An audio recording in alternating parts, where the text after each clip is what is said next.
ጣናነሽ የሀገር ውስጥ ውሃ ትራንስፖርት ላይ እየሰራ ነው። ባህር ዳር ነው ያለነው። አሁን የሀገር ውስጥ ውሃ ትራንስፖርት ለዛ የሚያግዝ ጀልባ ነው።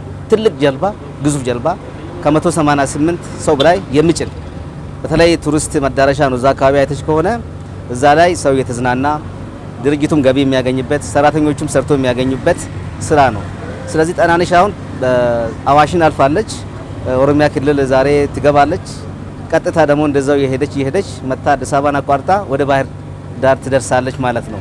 ስለዚህ እዛ ላይ ያለው አስተዋጽኦ አንደኛ የሀገር ውስጥ የውሃ ትራንስፖርታችን ከፍ ያደርጋል።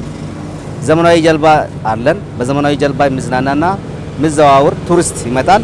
ቱሪስቶች በጣም ዘና ብሎ የሚያስፈልጋቸውን እዛ ውስጥ እያገኙ የጣና መዳረሻዎችን የሚያካልሉበት እስከ ጎርጎራ ድረስ የሚያካልሉበት ይሆናል።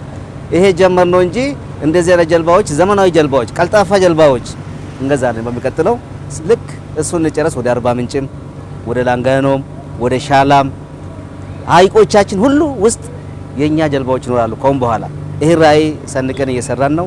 በርግስትም በዚህ ላይ ትኩረት ሰጥተው አቅጣጫ አስቀምጠው እየሰራን ነውና የጣናነሽ ይሄን ጉዳይ ይመለከታል።